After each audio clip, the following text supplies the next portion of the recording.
Sé que la mayoría es familia y amigos, así que esta referencia, que es palabras de presentación, pueden resultarles muy familiares, pero no quisimos pasar desapercibido este punteo.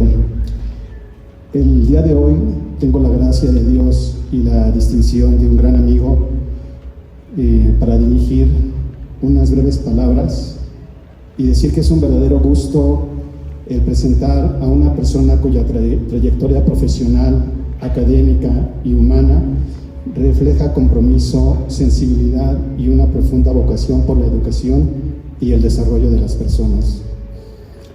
De repente pensé en hacer un truco y pedirle a la inteligencia artificial que me ayudara a construir estas palabras, pero como antiguo que soy dije, bueno, y tengo la convicción de que la inteligencia artificial tiene su punto referencial como la inteligencia humana. Se agota hasta que la inteligencia humana le brinda información.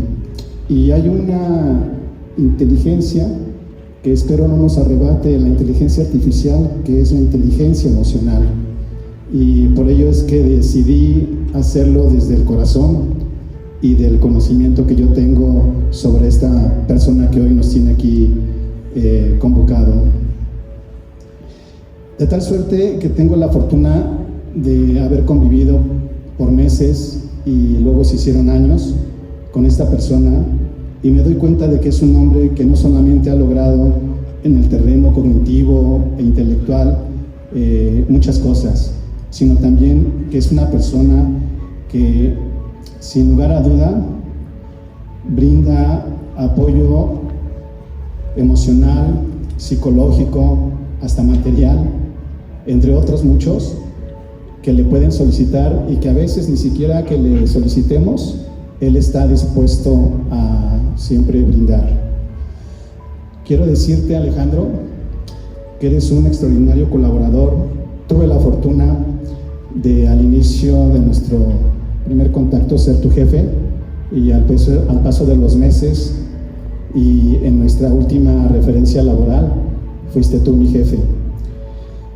Y identifico que eres una persona con conocimientos y emociones altamente humanas que me enriquecieron, y que si hubiese tenido la oportunidad de preguntarle a tu madre sobre qué opinión tiene como hijo que eres, me hubiese dicho que eres extraordinario.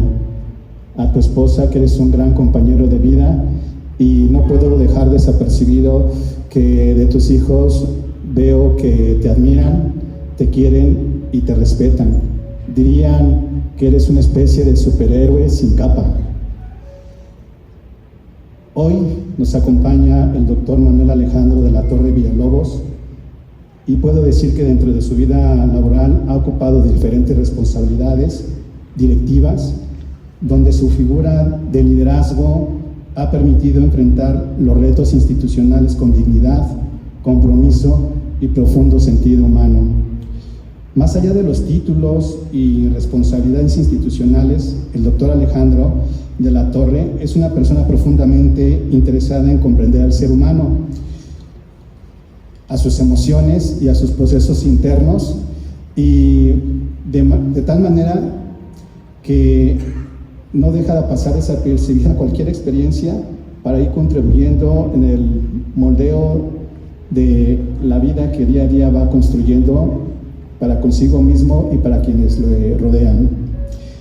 El libro que hoy inspira esta presentación nace precisamente de esa visión humana, de la necesidad de reflexionar sobre lo que sentimos, pensamos y vivimos, de entender que muchas veces el crecimiento personal comienza cuando somos capaces de mirar hacia adentro y reconocer nuestra propia historia.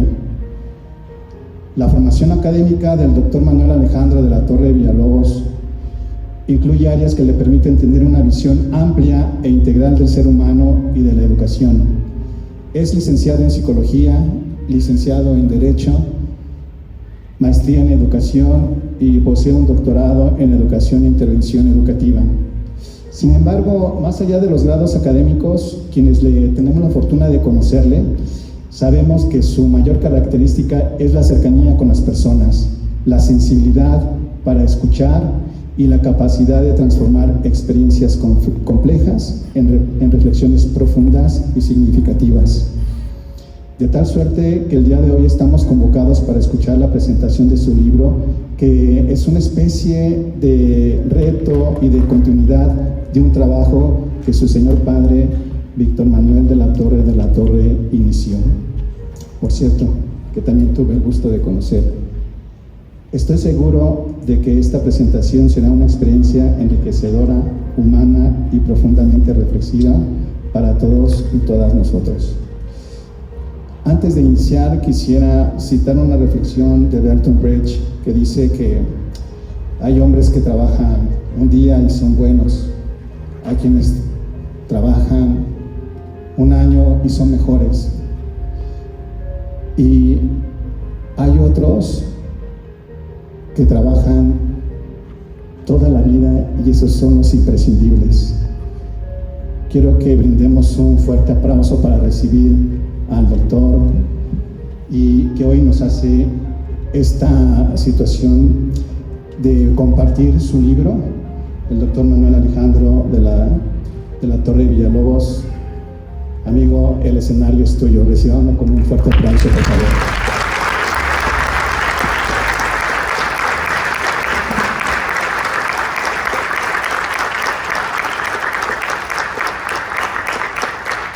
Muchas gracias, buenas tardes a todos y todas. Carlos, sabes que el cariño y la admiración es recíproca. Estoy muy contento, estoy muy emocionado porque dentro de un mismo espacio tengo la fortuna de estar conviviendo con diferentes personas sumamente importantes en mi vida. Les quiero, antes de comenzar, les quiero platicar que estando ahí parado escuchando al maestro, hacía una reflexión hacia mí mismo que se las quiero compartir. A lo largo de mi vida profesional y laboral he tenido la fortuna de estar en diferentes escenarios, compartiendo diferentes temáticas y diferente información. Sin embargo, el día de hoy estoy frente a la conferencia más importante, más especial, más bonita, más planeada, más pensada desde el corazón. Por eso quiero decirles muchas gracias a todos por aceptar la invitación el día de hoy, porque yo no sé si el día de mañana recuerde de los temas que les hablé, por ejemplo, pero sí voy a recordar cada uno de sus rostros, todas las emociones, todos los sentimientos y toda la bonita energía que vamos a vivir el día de hoy. Así que muchas gracias, sean todos bienvenidos, gracias por aceptar la invitación y vamos a vivir un momento que se va a presentar en dos tiempos. Primero vamos a platicar un poco sobre mi libro, después tenemos una intervención muy interesante que es una sorpresa para ustedes y después la presentación del libro de mi padre, que en primera instancia es el motivo principal por el que estamos hoy todos reunidos. Quiero compartirles que el culpable de todo esto es mi papá, porque él nos decía mucho a mis hermanos y a mí una frase que era: si vas a hacer algo, hazlo bien, si no, mejor no lo hagas. Entonces nos pusimos manos a la obra para hacer esto bien, con la gente que lo quiere, con la gente que me quiere, con la gente que queremos, con la gente que hemos convivido, que hemos construido tantas y tantas cosas. Así que muchas gracias, vamos a empezar. Levante por favor su libro, quien ya lo haya adquirido.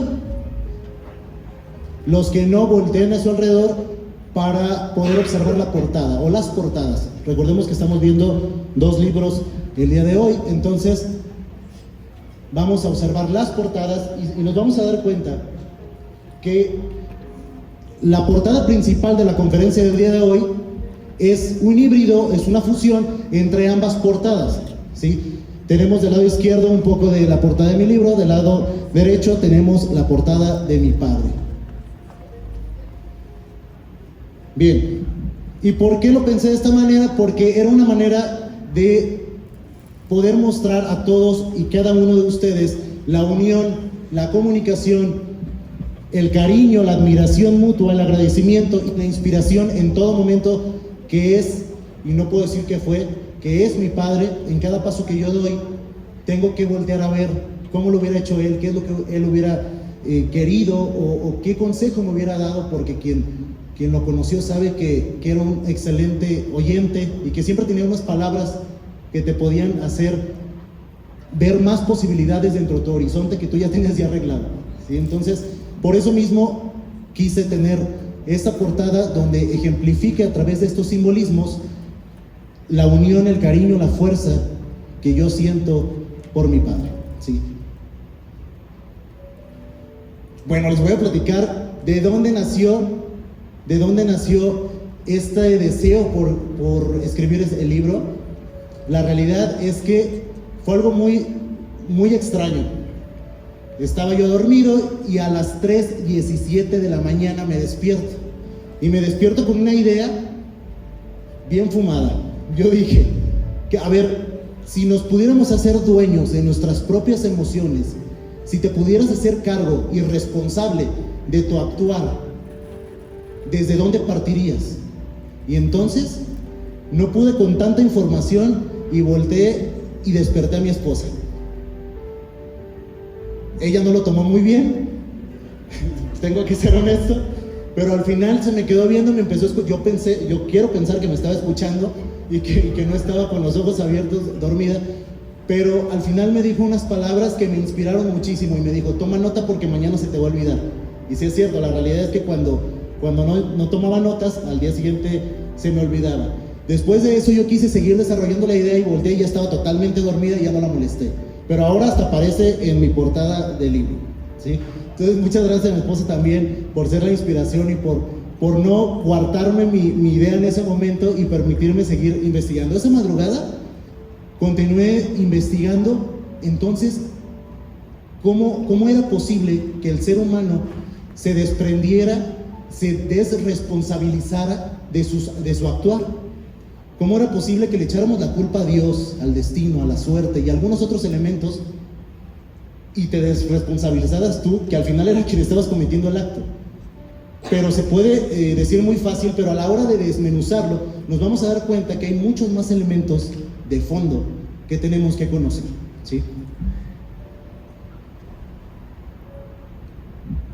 Tú y solo tú eres el dueño de tus decisiones y esas decisiones son el resultado de una interpretación sensorial. Fíjense qué palabras, y por eso las subrayé en otro color, porque tenemos dueño, decisiones e interpretación sensorial. ¿Cuáles son los 5 sentidos? Aquí vamos a participar todos, ¿eh? Si no, les hubiera hecho un video y se los mando. Vamos a participar todos. ¿Cuáles son los 5 sentidos? Muy bien. ¿Alguien sabe o alguien se ha puesto a pensar quién fue el que desarrolló esta teoría de los 5 sentidos?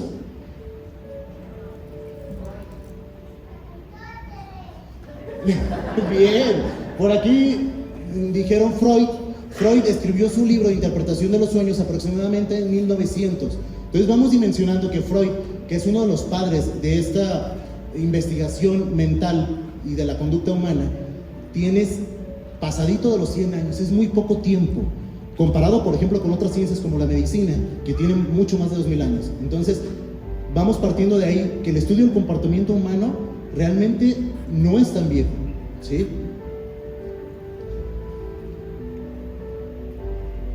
Vamos a hacer un ejercicio en donde quiero que todos piensen un número del 1 al 10. Todos piensen un número del 1 al 10. ¿Listo? Ahora lo van a multiplicar por 2. Ese número del 1 al 10 lo multiplican por 2. Ya que lo multiplicaron por 2, le van a sumar 10. Súmenle 10. Ahora lo dividen. ¿Voy bien o voy rápido? Bien, ahora lo dividen entre 2. Ahora le van a restar el número original que pensaron en un principio. Y piensen en ese número que resultó. Piensen en ese número que resultó. No me lo digan, ¿ya lo tienen? Bien, si fue 1, vamos a transformar ese número a letra. Si fue 1, significa A, 2B y así sucesivamente. ¿Ya tienen su letra? Muy bien. Piensen en un animal terrestre, grande, que comience con esa letra, no me lo digan. Ahora, díganme una herramienta. Piensen en una herramienta, en un animal, en la herramienta, y ahora en un color que represente, por ejemplo, peligro. Un color. ¿Bien? ¿Ya lo tienen? A la cuenta de 3 van a decir el animal, la herramienta y el color. 1, 2, 3.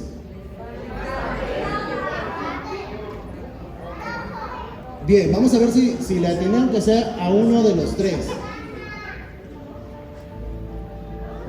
Elefante, martillo y rojo. Levanten la mano si le atiné a uno de esos. Levanten la mano.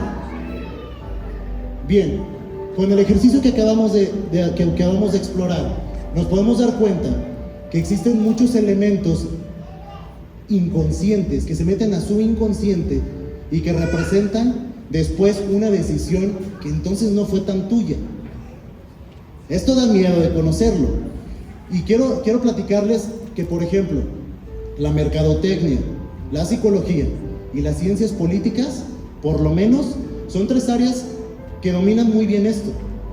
La mercadotecnia, evidentemente, porque te quieren vender sin darte cuenta que necesitas algo. ¿Cuántas veces has comprado algo y lo tienes ahí porque no lo necesitaste, nada más fue un impulso de haberlo comprado? ¿Sí? Los vuelos no cuentan.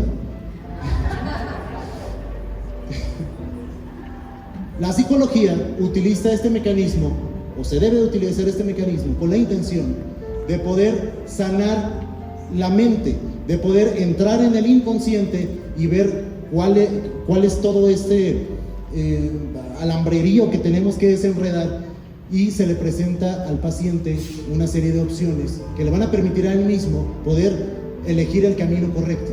Pero para eso hay que jugar con el inconsciente de las personas. Y las ciencias políticas, no me voy a meter mucho en este tema, pero evidentemente hay un elemento en donde el inconsciente está presente, inminentemente, ¿sí? ¿Cuántas de tus decisiones realmente son tuyas? ¿Cuántas de tus decisiones realmente son tuyas? ¿Y cuántas fueron programadas por el mundo que nos rodea? ¿Cuántas de tus decisiones ya las tienes programadas? Vamos a hacer un test muy rápido para poder posicionarnos de una manera más adecuada en lo que estamos expresando, ¿sí? Muy bien. ¿Qué tan calibrados están tus sentidos? Vamos a contestar sí o no, y al final lo único que tienen que hacer es contar las veces que dijeron sí y las veces que dijeron no. La primera pregunta es, cuando alguien tarda en responder un mensaje importante, ¿sueles imaginar primero que algo está mal? Si esto es correcto, si esto realmente suena a algo que tú podrías estar diciendo o haciendo, entonces quiero que conserves un sí en tu mente. Siguiente. Te has descubierto reaccionando con enojo, miedo o tristeza antes de analizar realmente lo que ocurrió. ¿Te adelantas? ¿Sí o no? ¿Alguna vez evitaste una oportunidad porque sentiste que ibas a fracasar aunque no tenías evidencia real de ello? ¿Sí o no? Has interpretado el silencio de unas personas como rechazo y después descubriste que no era así. Y por último, si hoy alguien te preguntara por qué reaccionas de cierta manera ante el estrés, podrías explicar exactamente cuándo aprendiste a hacerlo. Si esto suena con algo que tú podrías decir, es sí. Si no, es no. Y quiero que cuenten las veces que dijeron sí y las veces que dijeron no. ¿Ya tienen su número? Bien. Tenemos que si tienes de 0 a un sí, significa que tus sensores suelen analizar antes de reaccionar. Tus sensores suelen analizar antes de reaccionar. Si tienes 2 o 3 respuestas sí, significa como la mayoría de las personas, a veces reaccionas más a tus interpretaciones que a los hechos. Y si tienes 4 o 5, es posible que muchas de tus respuestas actuales estén influenciadas por experiencias previas que tu sistema nervioso sigue utilizando para leer el mundo. Y aparte de esto, tienen un pase directo al San Juan de Dios. Levanten la mano ¿quién tuvo solamente un sí? ¿O quién quiere el pase directo? Bien. Muy bien, ahora les voy a pedir un favor. Este ejercicio tiene 2 reglas. La primera, no pueden hacer ningún ruido. Y la segunda, vamos a cerrar los ojos por completo, pero nos vamos a poner de pie primero. Pongámonos de pie todo, por favor. ¿Usted no juega? Todos de pie. Pero sí puede cerrar los ojos. ¿Listos? Sus ojos cerrados.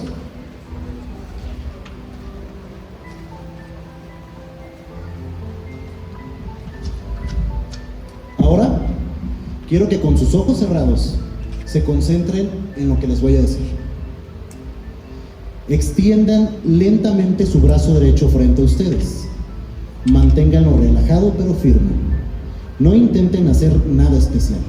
Simplemente sigan mi voz. Concéntrense en la sensación de su brazo, en el peso de su mano, en la tensión natural de sus músculos, en la posición de su cuerpo. Ahora, imaginen que alguien se encuentra frente a ustedes. No necesitas verlo, solo imaginen que está ahí. Esa persona toma suavemente su mano derecha, la sostiene con firmeza y comienza a tirar de ella. Muy suavemente al principio, apenas suficiente para que lo percibas. Sientan cómo su brazo responde, cómo los músculos se activan para mantenerlo en posición.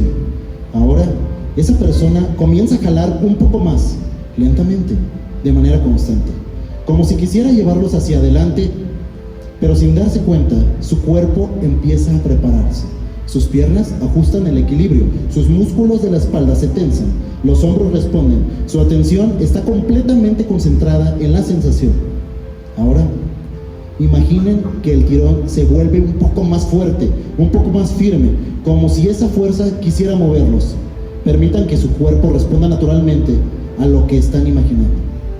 Sientan cómo su postura, cómo su equilibrio se ajusta, cómo cada músculo participa para mantenerse en la estabilidad. Mantengan la imagen por unos segundos. La persona sigue tirando de ustedes y su cuerpo sigue respondiendo, aunque nadie los está tocando, aunque nadie realmente está ahí, aunque todo ocurre únicamente dentro de su mente. Quiero que bajen la mano, sigan con sus ojos cerrados, bajen la mano, sigan de pie. Van a poner su mente totalmente en blanco, y van a seguir mi voz.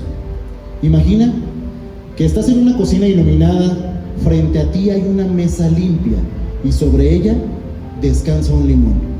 No cualquier limón, es un limón grande, fresco, de color verde intenso, brillante. Acércate un poco más, observa su superficie. Puedes notar la textura rugosa de la cáscara. Tómalo con tu mano, siente su peso, su temperatura fresca. Ahora, acércate el limón a tu nariz. Percibe ese aroma cítrico tan característico, fresco, intenso, inconfundible. Ahora toma un cuchillo y comienza a cortarlo lentamente por la mitad. Escucha el sonido suave de la hoja atravesando la cáscara.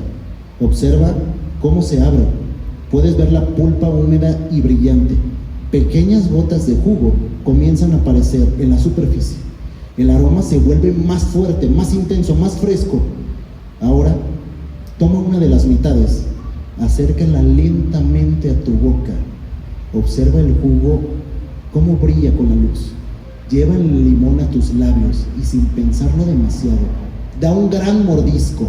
Siente el jugo explotar dentro de tu boca, el sabor ácido invade tu lengua, las mejillas se tensan, la lengua reacciona, el cuerpo responde automáticamente. Incluso puedes sentir cómo comienza a acumularse saliva en tu boca. Todo esto, aunque el limón nunca estuvo ahí. Vamos a abrir sus ojos y a tomar asiento, por favor. ¿Ya pueden pasar saliva? Quiero que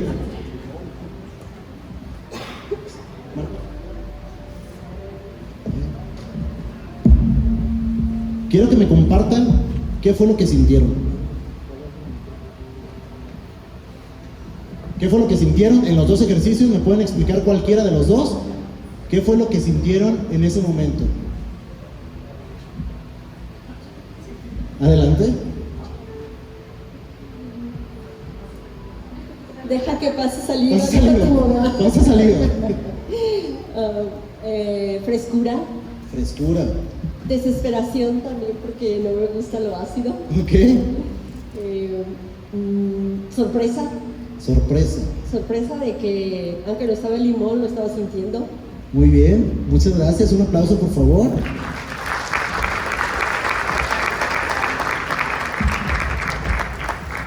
Vamos a analizar su respuesta.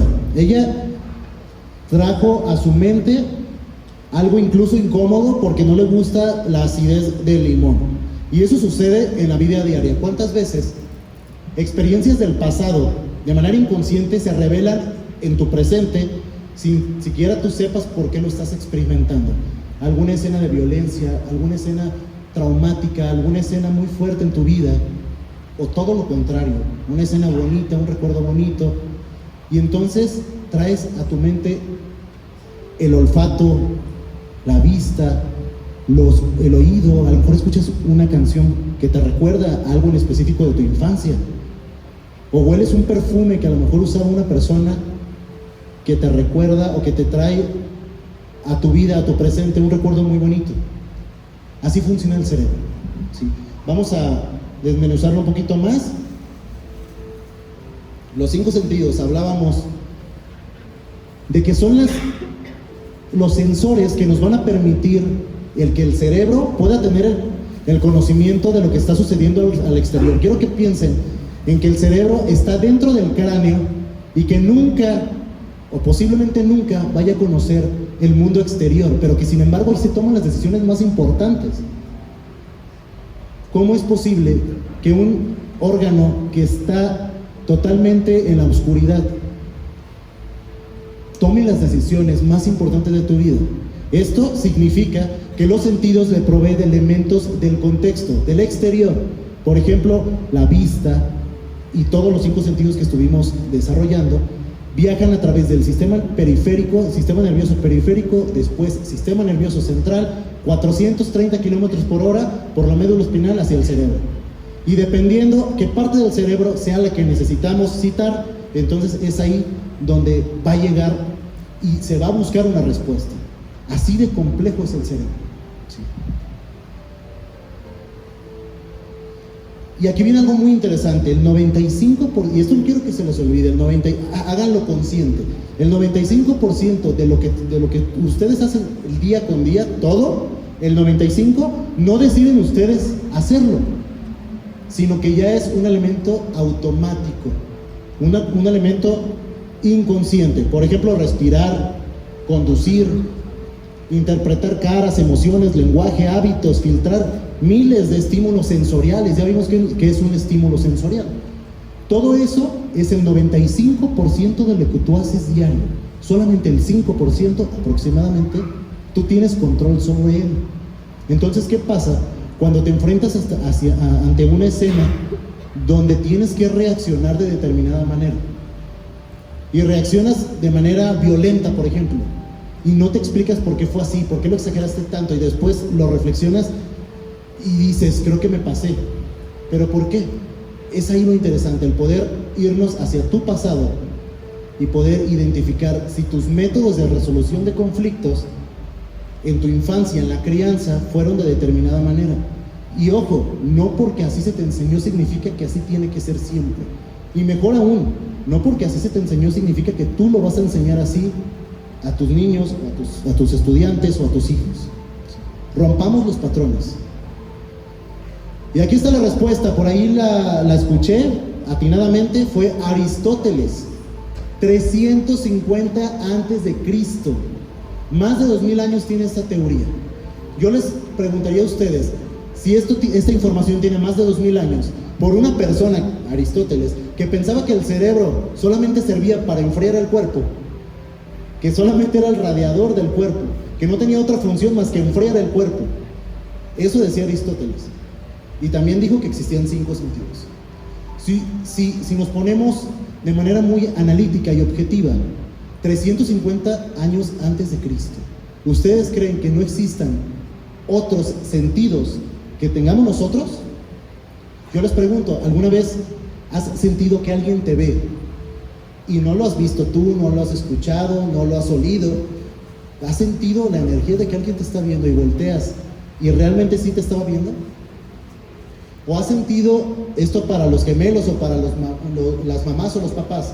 Que tu hijo está en peligro, que tu hijo está incómodo y resulta que tuvo un accidente, que chocó, que cualquier situación. ¿Cómo se lo explicas a los 5 sentidos esto? No hay un elemento. Por ello, hay ciertos estudiosos, doctores, investigadores y docentes de algunas de las universidades más prestigiosas del mundo que están desarrollando algunas teorías muy interesantes a propósito de este tema. Y entre ellas tenemos, por ejemplo, la propiocepción, la capacidad del cuerpo para poder identificar en dónde están tus extremidades. Tenemos, imaginen, un jugador de béisbol que sin ver su mano, solo fijar la mirada en la pelota, puede agarrarla. O vámonos un poco más atrás, un niño recién nacido, un niño de meses, que le das tú a lo mejor el biberón y se pega en toda la boca y a lo mejor el pechito y no le atina la boca, pero después cuando logra tomarse su bibi, crea una conexión neuronal que no tiene retroceso. Para las siguientes o para los posteriores eventos será mucho más sencillo que el bebé pueda tomarse su bibi atinándole la boquita, y ahí está desarrollando este sentido. Tenemos también la interocepción, que es la manera en que tus órganos o tu sistema interno se comunica contigo, el hambre, la sed y algunos otros elementos que puedes sentir desde dentro y que te ayudan a ti a interpretar una necesidad hacia afuera. Sistema vestibular, esto lo ponemos mucho en juego cuando nos subimos a un barco, a un avión, o cuando estamos en un columpio, o cuando nos damos muchas vueltas que de repente el equilibrio tiene algún problema. Este sistema nos permite estar de pie, nos permite correr sin caernos, ¿sí? Es el equilibrio en nuestro sistema. De repente, cuando hay algún problema del oído, también pierdes el equilibrio, porque todo está conectado dentro del lóbulo temporal, una parte del cerebro que está abajo, que guarda la memoria, la audición y el equilibrio, entre algunos otros elementos, pero que sí es importante identificar que entonces, que si uno falla, el otro también. Están todos conectados.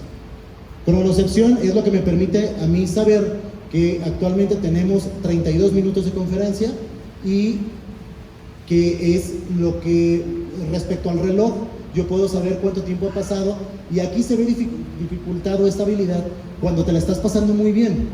Cuando te la estás pasando muy bien, se te pasa el tiempo rapidísimo, pero cuando estás aburrido, cuando estás en la oficina sin hacer nada, sé que no es su caso, pero te la pasas, pues el tiempo pasa mucho más despacio, o esa es la percepción del tiempo, ¿sí? La termocepción, llegar a un lugar de mucho frío y sentir ese escalofrío, que no es otra cosa más que tu cuerpo está tratando de darte temperatura para regularlo, y eso no lo haces de manera consciente, o no generalmente. Habrá personas que sí logren el poder regular su temperatura de manera consciente. Nocicepción nos habla de dolor. Yo acerco mi mano al fuego y antes de quemarme, yo sentí ese dolor que me va a permitir sacar la mano y no tener un daño. Y miles de otros ejemplos que les puedo poner sobre el dolor. Es muy importante el dolor en nuestras vidas. Nos mantiene vivos. Sinestesia. ¿Alguien ha pensado en un recuerdo, por ejemplo, en un color, acordarte de algo en azul, o acordarte de algo asociándolo con una canción en específica, por ejemplo? ¿Sí? Sinestesia, la capacidad de combinar los sentidos para generar recuerdos. La capacidad de combinar los sentidos. Y un ejemplo muy práctico de esto es cuando tú comes. Si te tapas la nariz, no vas a tener gusto, o nada más vas a tener el 20% de gusto, porque están conectados el olfato con el gusto. 80% del gusto, de lo que tú puedes degustar, es a través del olfato. Entonces, si tú estás congestionado o simplemente te tapas la nariz, no vas a poder degustar cualquier alimento. Ecolocalización no es exclusivo nada más de los murciélagos o de los delfines, que están en condiciones de oscuridad y que tienen que suplir el sentido de la vista a través de chasquidos o de ruidos que rebotan en objetos o paredes, y al regresar se puede crear una imagen mental y estar viendo sin necesidad de utilizar los ojos. Estos son algunos de las investigaciones que se están haciendo para demostrar que tenemos más sentidos. Anteriormente se veía, por ejemplo, la vista como una cámara, donde los ojos era la cámara en sí. El cable era el nervio óptico y el DVR era el cerebro. La realidad no es esa. La realidad es que hacemos procesos mucho más complejos, como lo marca la imagen de su derecha. Imagínense que vas caminando por la calle y de repente volteas y ves un vehículo que se acerca a gran velocidad. Pero ese vehículo, ¿cómo tú puedes saber que estás en peligro o no? Esto es en cuestión de milisegundos. Volteas a ver el vehículo y ves que se está haciendo cada vez más grande. Entonces, a través de la visión, se manda una señal a la corteza visual y se desarrolla en la corteza sensoriomotriz, que te dice estás en peligro, a través de un análisis profundo del lóbulo frontal, y esto se lleva milisegundos. Un análisis profundo, se le da la señal a la parte del cerebro que controla las extremidades y la psicomotricidad fina y gruesa, y te dice salta. Y no pasó ni 2 segundos cuando tú observaste el carro, te viste en peligro y saltaste. Todo esto se hace en automático. ¿Por qué en automático? Porque es la mejor manera de mantenerte vivo. Pero habrá otras actividades que tú tienes que dejar de que sean inconscientes, las tienes que hacer conscientes para tener control sobre tu vida. Esto nos permite una palabra clave que es la predicción. No se olviden de esta palabra, la predicción. Cuando tú tienes conocimiento sobre tus sentidos, sobre tus emociones, sobre tus estímulos, generas predicción. A la cuenta de 3 vamos a leer todos en voz alta lo que está en la pantalla. 1, 2, 3.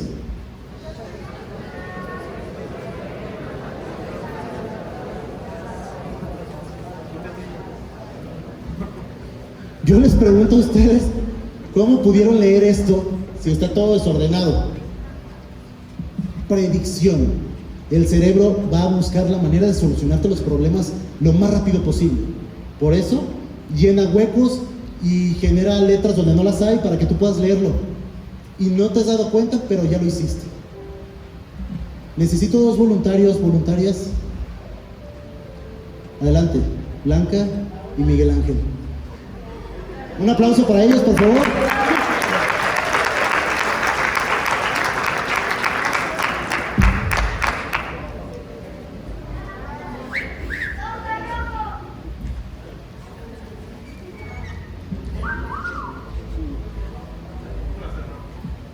Los de rojo. Muy bien. Blanca, vas a voltear. No, Miguel, vas a voltear hacia el público. Blanca, nos ponemos atrás de Miki. Vas a cerrar tus ojos, Miguel, y este es tu lienzo. Quiero que le escribas un mensaje y él tiene que leerlo. Vean la cara de Miguel, ¿eh? ¿Qué te escribieron? Oye. ¿Una vez más? Ahí va.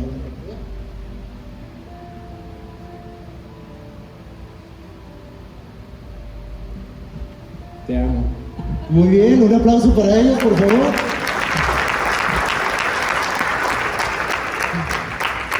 ¿Cómo Miguel pudo leer con la espalda? Yo quiero preguntarles a ustedes, ¿dónde enseñan a leer con la espalda? La realidad es lo mismo, se desprende de la capacidad del cerebro de combinar sentidos con la intención de interpretar la realidad. Fíjense qué importante el ejercicio que acabamos de hacer ahorita, porque nos demuestra que a través de uno de sus sentidos, que es el tacto, él puede interpretar una palabra, incluso una oración. Sí, te amo. Pero todo se desarrolló en su cerebro, a través del tacto, a través de la interpretación.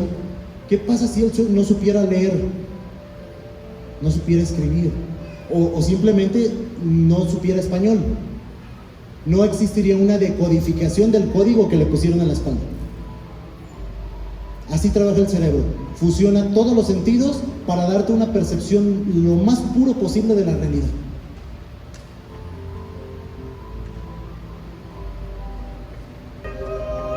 Quiero que escuchen con atención este audio.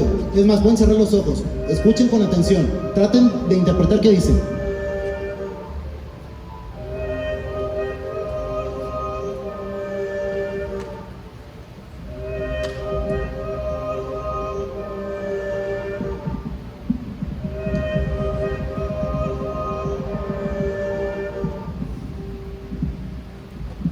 ¿Listos? ¿Ya saben qué dice? ¿Nadie tiene una idea de lo que dice? A ver, ¿qué dice? ¿Nadie tiene una idea de lo que dice? Sí. ¿Qué le entendiste? Ese pecoso es güero, está enamorada. Por acá escuchamos otra cosa. Hijo del pozolero. Hijo del pozolero. Ok. Ahora vamos a combinar sentidos para ver si nos puede dar una idea más certera. Vamos a leer y a escuchar al mismo tiempo.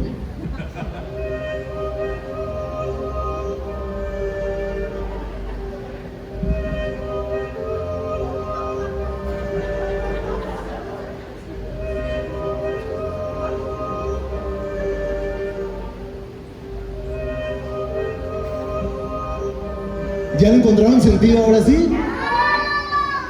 Pero yo no vi pecoso ahí.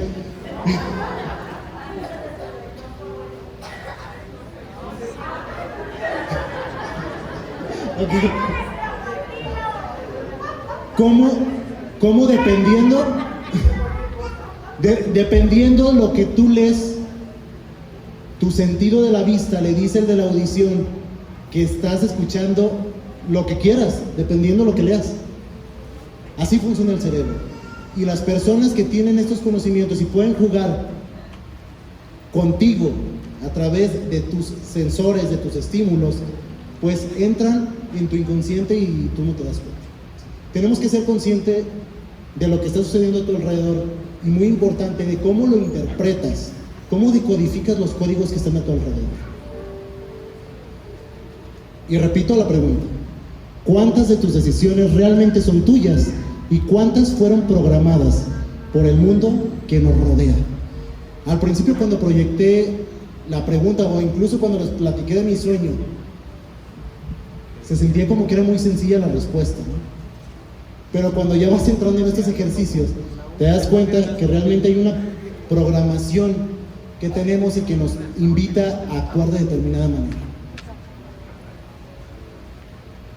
En el libro vas a encontrar varios capítulos que te van a hablar de infancia, de adolescencia, también te van a hablar de la edad adulta y de la vejez, adulto mayor. Esta etapa, y quiero hacer énfasis en la primera y en la última.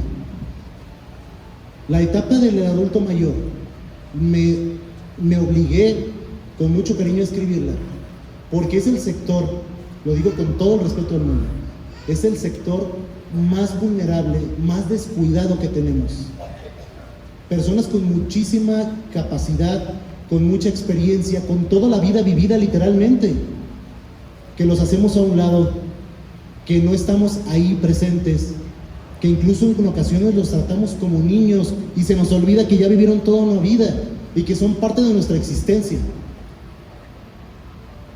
Nos invita a cuidarlos, nos invita a admirarlos y a respetarlos. Y también ahí en el capítulo ese mismo, el 9, hay una parte donde hablamos sobre, por ejemplo, la jubilación, una etapa tan importante que se tiene que planificar previo a que suceda para tener un plan de vida posterior a, porque si no se tiene un plan de vida, ¿cuántos de nosotros conocemos que llegó a jubilarse y perdió la vida al año o a lo mejor no llegó ni al año? Porque no se tiene un propósito, y de esta vida, si no tienes un propósito, como cualquier músculo, si no lo utilizas, se muere. Por eso es tan interesante el tener siempre un propósito de vida independientemente de la edad que estés cursando. La etapa de la infancia también es sumamente interesante porque si nos vamos al desarrollo del cerebro, no está todavía con los elementos cognitivos y sobre todo cerebrales desarrollados, y no nos permite, entre algunas otras cosas, la abstracción. Entonces es un cerebro, un niño de los 0 a los 7 años tiene un cerebro muy literal, donde si tú le dices eres un tonto, él va a creer que es un tonto.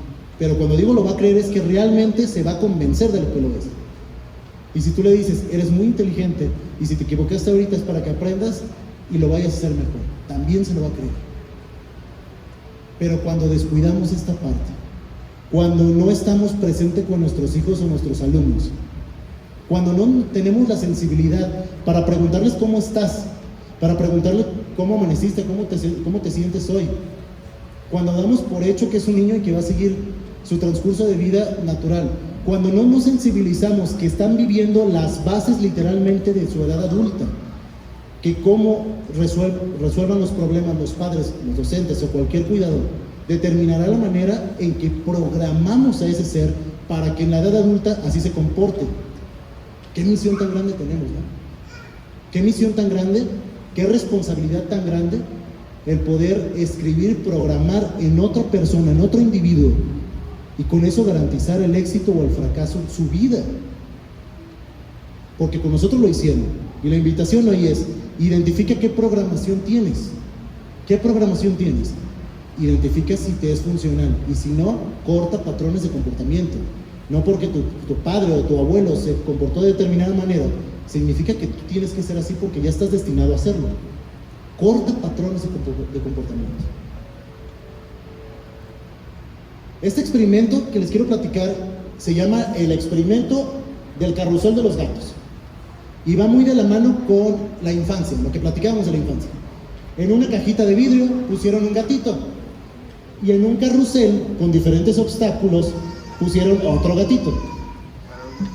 Y pasaron los días, esto desde recién nacido, pasaron los días, el gatito brincando obstáculos y el otro gatito nada más sentado viendo todo el exterior.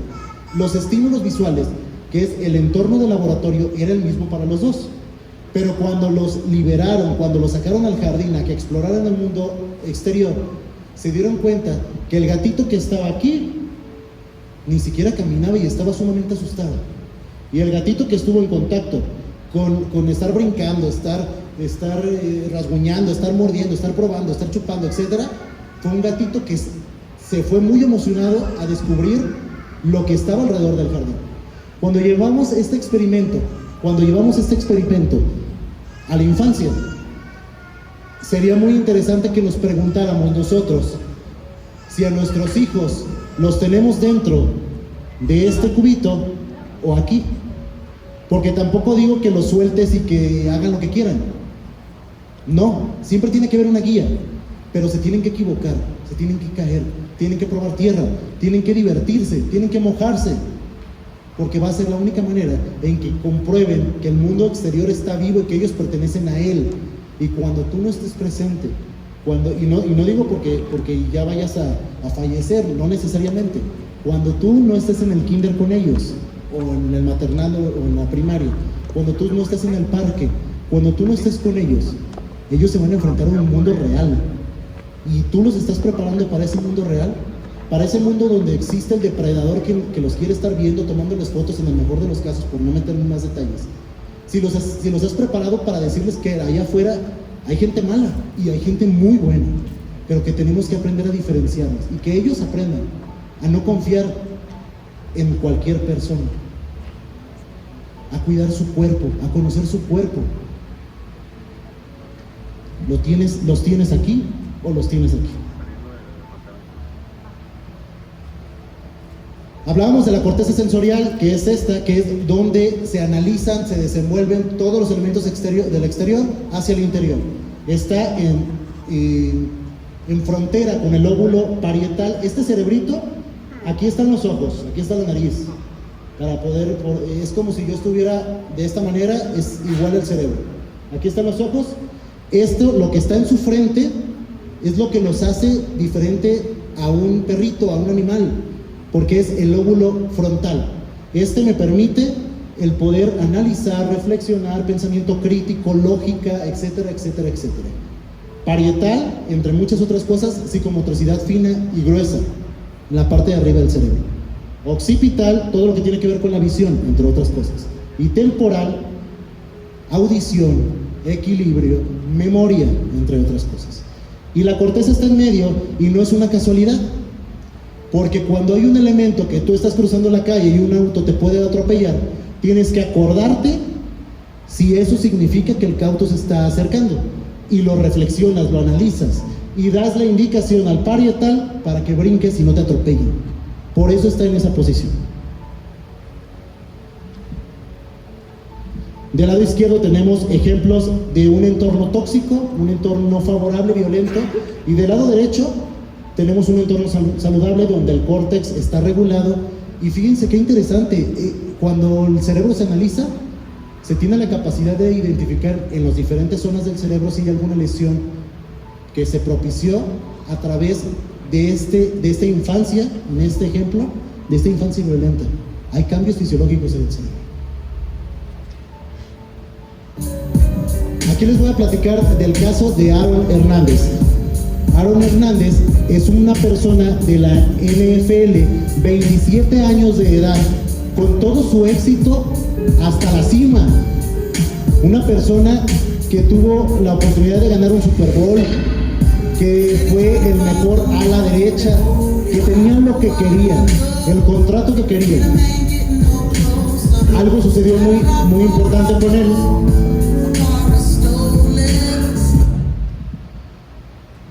Él mata a su amigo Odín, a su mejor amigo Odín, estando en la cima del éxito, 27 años de edad, Super Bowl, fama, se podía ir al club que él quisiera.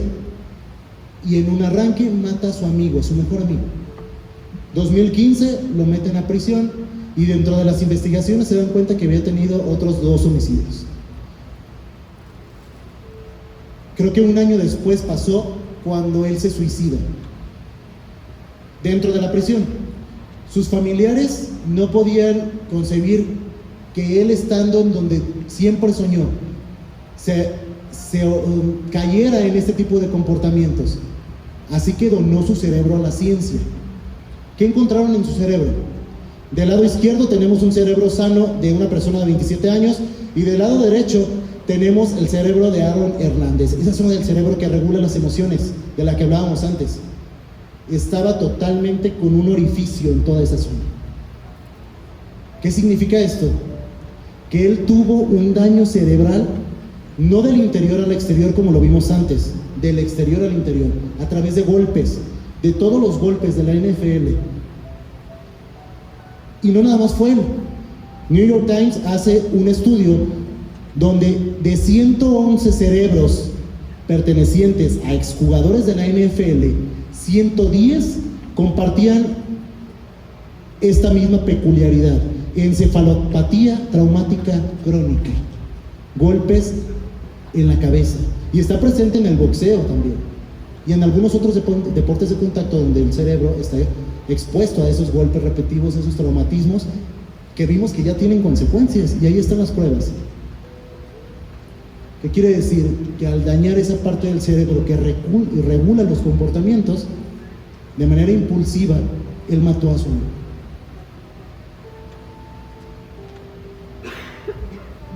Una fórmula rapidísima que está presente en el libro, como algunas otras estrategias, es: identifica el estímulo, ese estímulo externo, identifícalo. ¿Cuál estímulo? Que se te metió un carro, tú manejando, se te metió un carro. Percepción, ¿qué es lo que te está haciendo sentir eso? ¿Qué es lo que te está haciendo sentir ese evento en específico? Interpretación, ¿cómo lo interpretas? Si la persona lo hizo adrede, si no, si te está causando coraje, estrés, euforia y sientes cómo se te calienta la sangre. Decisión, ¿me bajo y lo golpeo o lo dejo ir? Resultado, tus decisiones generan resultados que construyen tu vida y tu legado. Imaginen que van caminando por el centro de Guadalajara y a lo lejos escuchas que te están hablando, incluso por tu nombre, pero volteas y te están haciendo una seña obscena, pero no identificas quién es y prestas más atención y te das cuenta. Ojo, voy a hacer un paréntesis aquí. Estímulo, la seña grosera. Percepción, es una grosería lo que yo estoy viendo y va en contra mía. Interpretación, en este 3 cierro el paréntesis. Te das cuenta que es el exnovio de tu esposo o de tu esposa, la exnovia de tu esposo o el exnovio de tu esposa, y está siendo grosero, te está haciendo una seña grosera y diciendo tu nombre. ¿Cómo reaccionas? ¿Cómo reaccionas? Interpretación. Tomas una decisión, pero cuando ya estás a punto de tomar la decisión, te acercas un poco más y ves que no era él, no era ella, era tu mejor amigo, tu mejor amiga. Entonces se modifica la interpretación y con ello la decisión. Sonríes y vas y le das un abrazo. Sí. El mismo estímulo, la misma percepción, diferente interpretación, decisión y resultado. ¿Qué quiero decir con esto? El estímulo es el mismo. La decisión de cómo vas a reaccionar es tuya. Hazte cargo. No es tu suerte, no es Dios, no es del destino. Eres tú quien decide cómo vas a reaccionar. Muy bien. Estamos por terminar, pero quiero que por favor disfruten estos 2 minutos que vamos a estar aquí. Disfrútenlos. Cierren sus ojos. Si se duermen tienen un premio especial. Cierren sus ojos, nadie puede decir nada. Disfruten este momento, es un espacio para ustedes, es un regalo para ustedes. ¿Cuántas veces nos dedicamos tiempo? Muy poco. Todos cierren sus ojos y no los pueden abrir. No abran sus ojos para nada.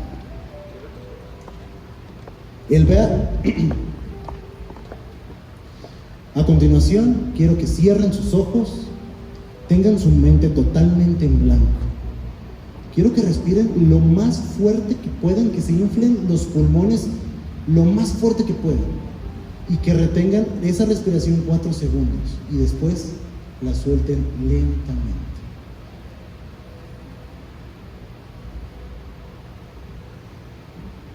Vamos a repetir este ejercicio de respiración lo más fuerte que puedas, 4 segundos y lo sueltas.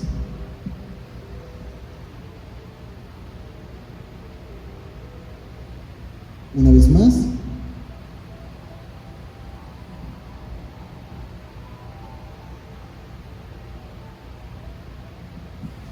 Quiero que imagines una puerta que conduce hacia tu propia historia.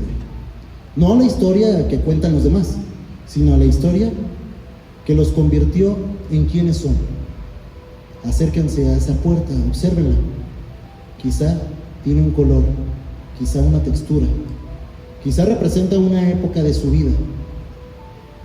Cuando estés listo, ábrela, crúzala. Apareces nuevamente en tu infancia. No busques un recuerdo específico. Permite que llegue el primero que quiera aparecer. Tal vez una casa, tal vez una calle, tal vez una escuela, tal vez un olor, tal vez una voz. Miren a ese niño, a esa niña. Obsérvenlos con atención. Su forma de caminar, su manera de reír, sus miedos, sus sueños, las cosas que le emocionaban, las cosas que le preocupaban. Ahora pregúntense, ¿qué necesitaba ese niño? ¿Qué necesitaba esa niña? ¿Qué quería escuchar? ¿Qué deseaba que alguien le dijera?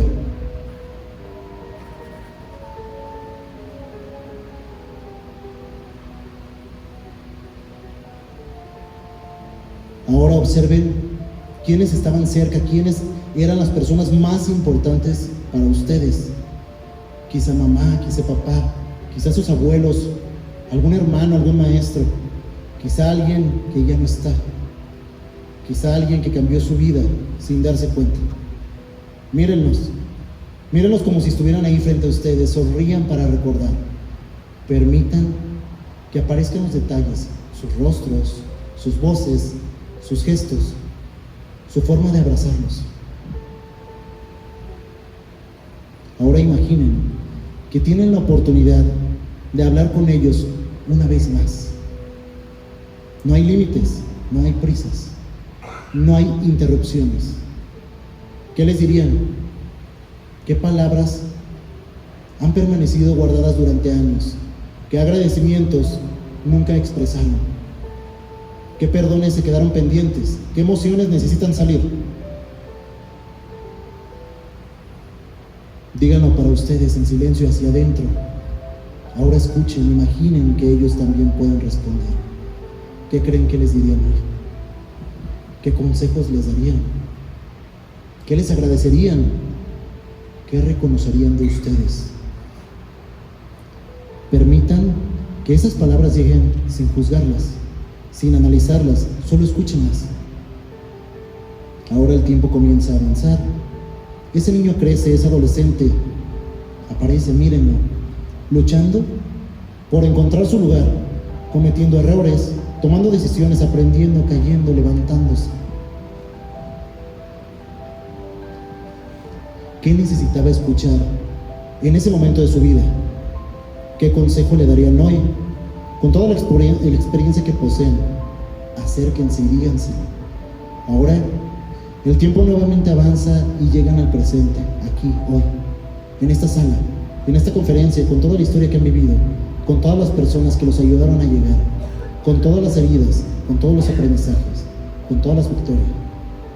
Y quiero que se hagan una pregunta, una sola pregunta, quizá la más importante esta noche.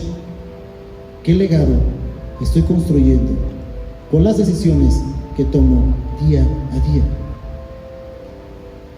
Porque algún día alguien recordará nuestras palabras, nuestras acciones, nuestra forma de amar, nuestra forma de enseñar, nuestra forma de vivir. Así como nosotros recordamos a quienes marcaron la historia. Quiero que agradezcas a esas personas que se te vinieron a la mente, que a lo mejor ya no están con nosotros, pero que tienen un lugar muy especial en tu vida, en tu corazón, que son el resultado de la persona que eres hoy, de las decisiones que tomas hoy.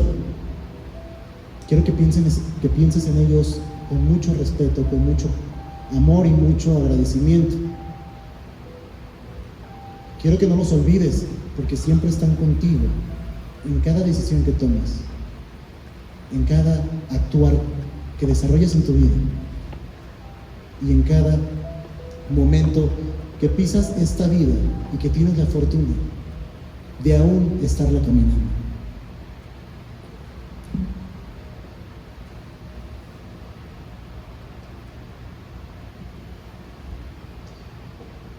Quiero platicarles, continúen con los ojos cerrados, por favor. Quiero platicarles que la persona que a mí se me viene a la mente es un personaje excelente docente, peculiar, excelente padre, excelente hijo, un hermano ejemplar con el que podías contar siempre. Abran sus ojos, por favor. Él es mi padre.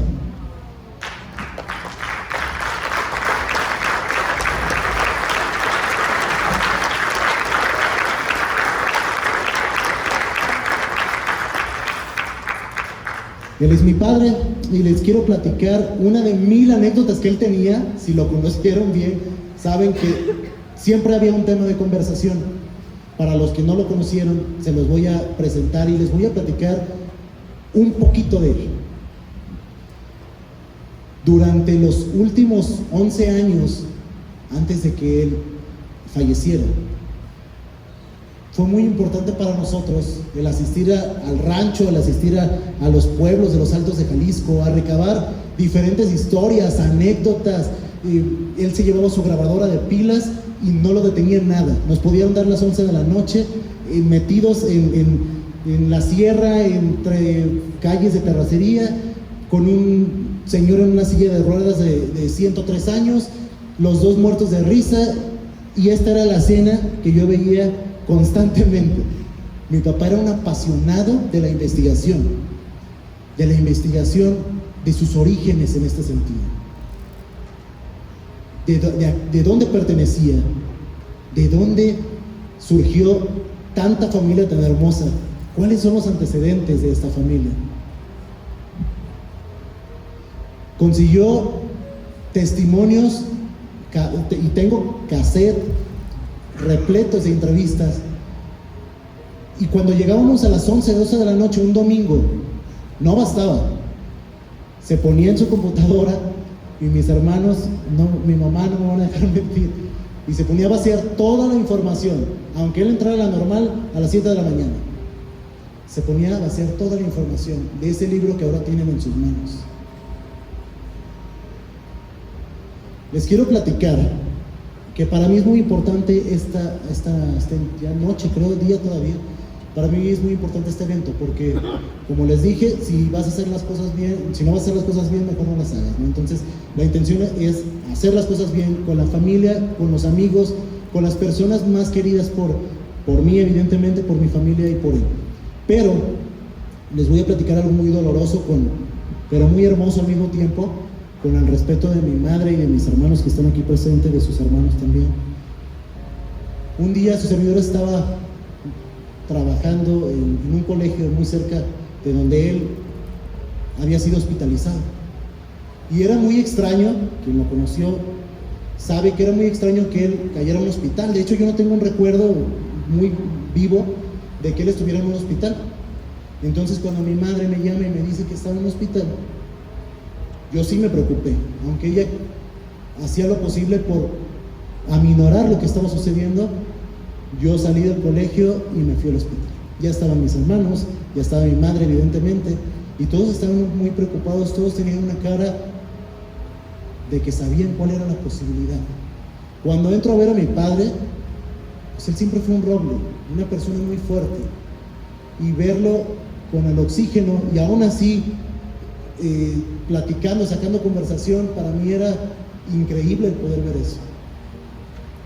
Salí, fui a buscar ropa porque él me había dicho que se iba a quedar, que ya lo iban a pasar incluso a piso. Entonces fui por ropa para él, y cuando regreso solamente ya mis hermanos habían salido, estaba mi madre y estaba yo. Mi madre sale a firmar unos papeles y entonces yo aprovecho porque yo sabía que 2 semanas antes él había terminado de escribir su libro después de 11 años. Y nos dijo, ya lo terminé, me falta hacer unos ajustes y listo, lo mando a impresión. Entonces yo le digo, ¿qué pasó con tu libro? No, pues ya lo acabé. Él ya podía respirar mucho mejor porque le habían puesto un medicamento. Y nos pusimos a platicar él y yo. Y me dijo, ya lo terminé, ¿qué onda? ¿Qué quieres hacer con ese libro? La verdad es que quiero imprimir unos ejemplares, compartirlo con familiares y amigos, llevar unos tantos a Santana, a la capilla, y regalarles la información en una USB para que ellos, si les interesa, después lo puedan seguir imprimiendo. Y eso es lo que a mí me gustaría hacer. Mi papá nunca le gustó el protagonismo, nunca le gustó ser el centro en ese sentido. Nunca quiso buscar una editorial, nunca quiso el poder meter derechos de autor o alguna otra cosa. Él simplemente quería que el mensaje de 11 años pudiera llegar a quienes tenía que llegar, donde nos sintamos orgullosos de nuestros orígenes y que sepamos que somos una gran familia.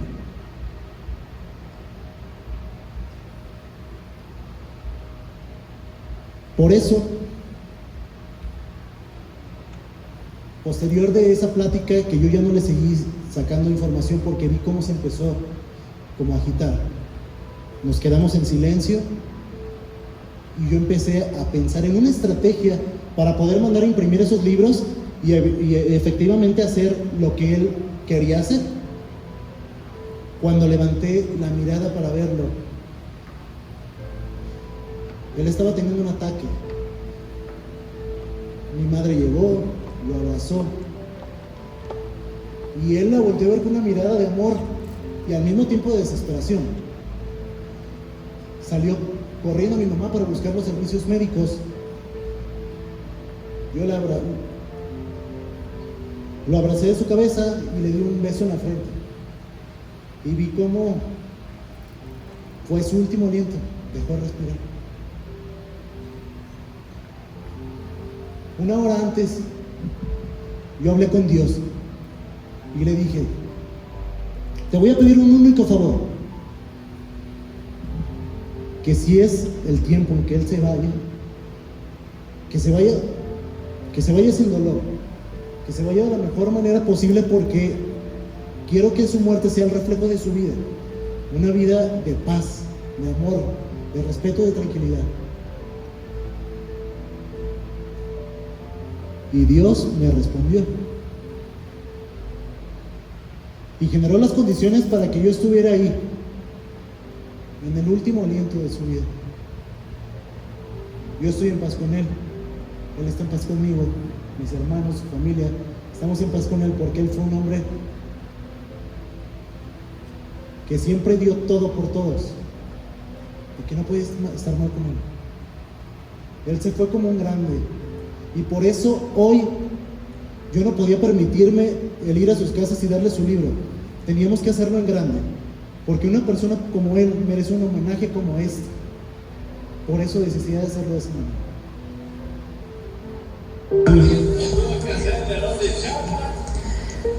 Para cuando te salgas a... Sí. Sí. Ya no andas de vago en las calles, tú. Sí. Tienes que ser muy precavido. ¿Oíste?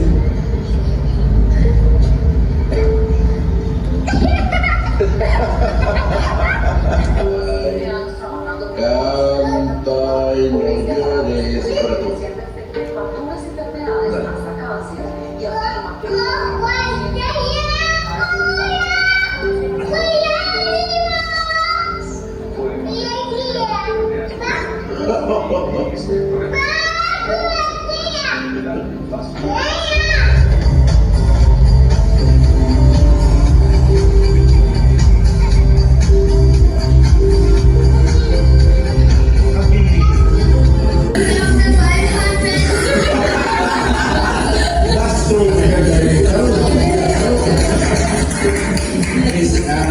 El futuro de la familia siempre son los pequeños, y aquí tenemos una hermosura que garantiza que esta familia va a estar unida, va a estar feliz, y lo más plácido es poder convivir con ustedes. Así que lo mejor de lo mejor de aquí hasta el año que entra, que primero Dios podamos estar juntos para desearnos un mejor año. Dios los bendiga, salud.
Quiero pedirles un aplauso para él, que se escuche hasta el cielo.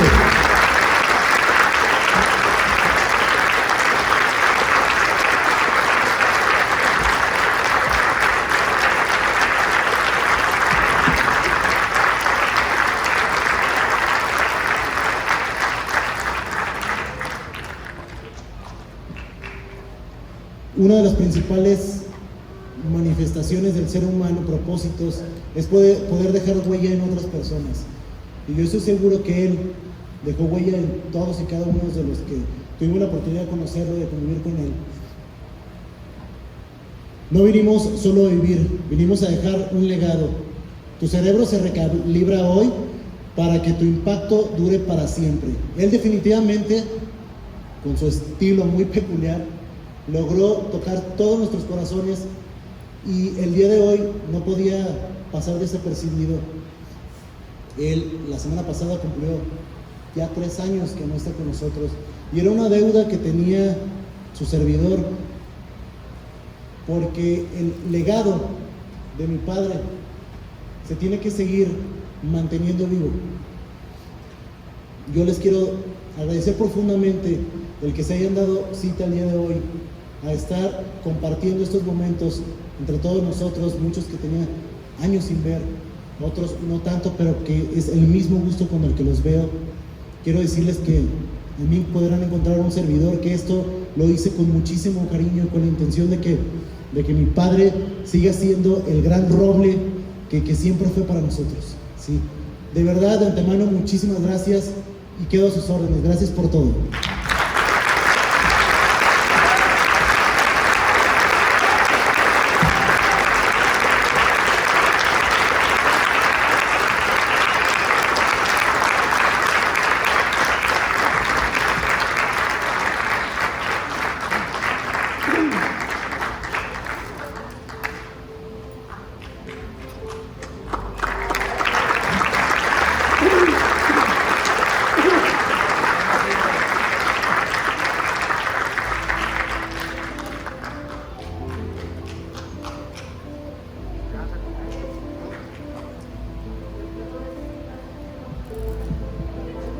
Denme un segundito, por favor.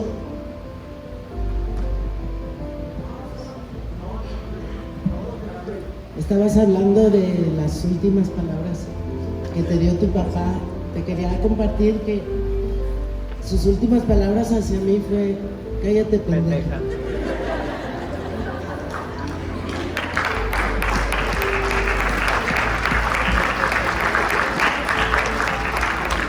Y es cierto, era su palabra favorita.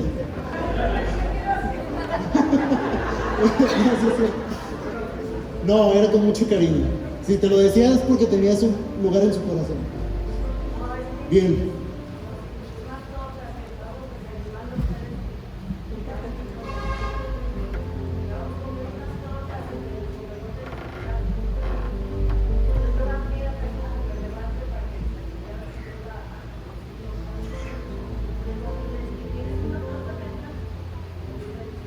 Cállate, pendeja. Muy bien, pues muchísimas gracias. Ese es el código QR que los manda a la página de Facebook por si ya no pudieran encontrar libros. Pues bueno, a través de ese medio, de manera posterior, podemos conseguirlos, ¿sí? Muchas gracias a todos y todas y pues listo. A disfrutar y un aplauso para él, por favor.